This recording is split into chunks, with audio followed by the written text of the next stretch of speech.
অনুভূতি বলতে, কারণ এটা আমাদের নতুন কাজ না, আমরা এই ধরনের অনুষ্ঠানে প্রায় আসি। বিশেষ করে এই প্রতিষ্ঠানের যে মালিক, তার সঙ্গে আমার বিশেষ করে খুব ভালো সম্পর্ক।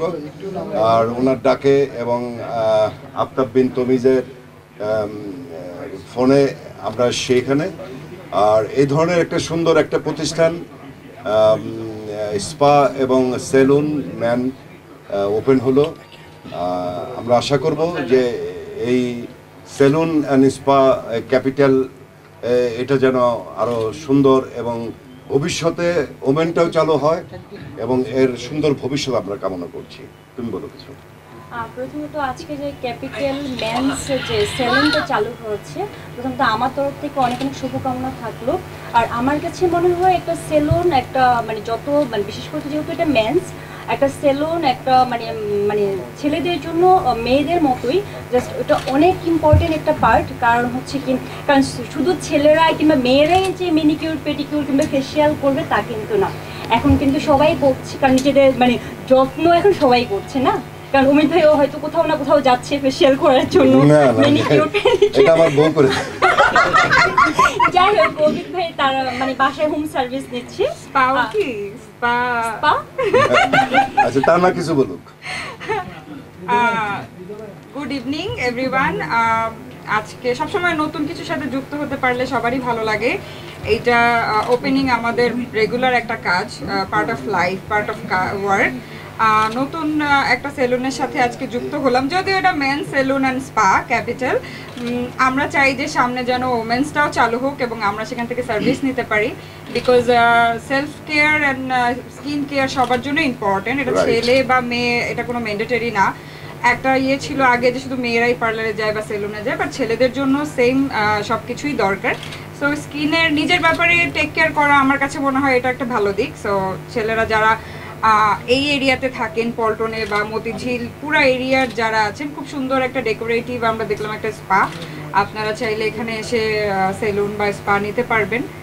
ক্যাপিটালের জন্য অনেক অনেক শুভকামনা, এবং সামনে খুব শীঘ্রই আমরা ফিমেলটাও আমরা ওপেনিং করতে আসবো অবশ্যই। আর শুধু এই আশেপাশে না, কারণ এটা যখন নাকি একটা সারা ঢাকা শহরে, শুধু ঢাকা শহর না, সারা বাংলাদেশে যখন নাকি এর নামটা ছড়িয়ে পড়বে, তখন দেখা গেল যে ঢাকার বাইরের থেকে এসেও এখানে, এবং এটারও অনেক ব্রাঞ্চেস যেন সব জায়গায় হয়, সেই শুভকামনা। এবং আমরা আশা করব যে এটা ক্যাপিটাল সেলুন অ্যান্ড স্পা এটা শুধু ঢাকায় সীমাবদ্ধ না, সারা বাংলাদেশে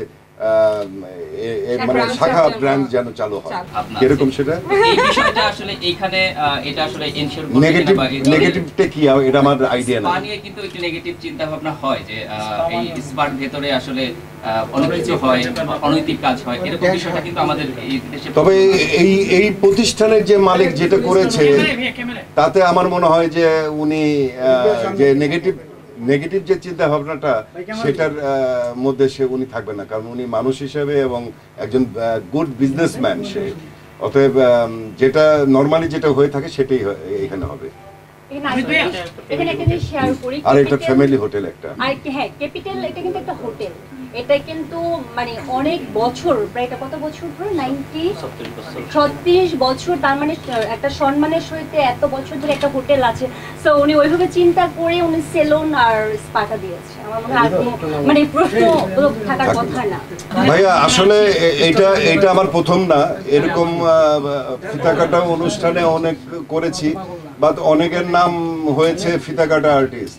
ভাই, শিল্পীরা হচ্ছে ফুলের মতো, আমাদের চেহারা দেখিয়ে আমাদের বিজনেস নাকি, সেটা বড় পর্দায় হোক, সেটা মঞ্চে হোক, সেটা এই ধরনের অনুষ্ঠানে হোক, এটা হলো আমাদের শিল্পীদের কাজ, ঠিক আছে? তো এতে নিয়ে নেগেটিভ ওয়েতে কোনো কিছু বলার তো আমার মনে হয় কিছু থাকে না। বাট শুধু অপবিশ্বাস বলেন বা যেটার নাম বললেন যে আজকে জায়েদ খান, এরকম অনেকেই করছে, শুধু বাংলাদেশটা, সারা পৃথিবীতে। হ্যাঁ, এই দেখেন, যদি আমাকে না পেত তাহলে আপনিও আমাকে পেতেন না। আপনি কি আমাকে সহজে পান না? তার মানে কি আপনাদেরকে সুযোগ করে দিয়েছে ক্যাপিটাল, ঠিক আছে? আমাদেরকে কিন্তু সহজে কি আমাদের সঙ্গে আলাপ করে, ডেট নিয়ে, তারপরে পেমেন্ট করে, তারপরে তো আমাদেরকে আপনাদের সামনে এনেছে, ঠিক আছে? যাই হোক, আমাদের শিল্পীদের ভালো কাজে আমরা সবসময় থাকি, এটা একটা ভালো কাজ, ভালো উদ্যোগ, অতএব আমাদেরকে পাওয়া গেছে। এখন আপনি ডাকলে আমাকে সঙ্গে সঙ্গে পাবেন মনে হয় না, যদি ভালো কাজ হয়। এখানে তো কোনো দর্শকই নেই, এখানে শুধু সাংবাদিক বসে আছে। দর্শকরা কিন্তু আপনাদের মাধ্যমে জানতে পারবে যে ক্যাপিটাল সেলুন অ্যান্ড স্পা চালু হয়েছে, সেখানে অমিত হাসান, তানা, তারপর নিজুম রুবিনা, আরো অনেকে এসেছে, ঠিক আছে? তো এটা কিন্তু দর্শক পাচ্ছে আপনাদের মাধ্যমে, পর্দা, যেটা এটা এটা জাস্ট লাইক এ পর্দার মতোই আর কি, স্ক্রিনে যেরকম দেখে ওরকমই আর কি, পত্রিকায় দেখবে, মোবাইলে দেখবে, এই আর কি। কেন আমি তো যে মানে সকালে কাজ থেকে এসে এখন এই যে 8টার মধ্যে আমাকে ঢুকতে হবে আবার গুলশানে আমার একটা কাজে, ঠিক আছে? তো আমি তো কাজ বাদ দিয়ে এটা করছি না, কাজের ফাঁকি করছি, এটা তো কাজ, আর এটাও একটা কাজ। না, না, একটা কাজ। না, একটা জিনিস, যে আমরা যে আজকে এখানে এসেছি, আমাদেরকে আমরা কিন্তু উইদাউট পেমেন্ট, আমরা যে আজকে এখানে অ্যাটেন্ড করেছি, আমরা কিন্তু কেউ উইদাউট পেমেন্টে কিন্তু কেউ অ্যাটেন্ড করিনি। আমাদেরকে কিন্তু আজকে ডেটটা, আজকে প্রোগ্রামের জন্য লক করে কিন্তু আমরা এসেছি, আমাদেরকে এটা তো আমাদের অ্যাডভান্স কাজ। পেমেন্ট দিয়ে আমাদেরকে নিয়ে এসেছি। সো কাজ আর অকাজ আমি তো বুঝলাম এটাও একটা কাজ, ঠিক আছে? যাই হোক ভাই, লাইফ অফ পার্ট। এখন এটা নেগেটিভ হইতে আর কোনো প্রশ্ন আছে আপনাদের?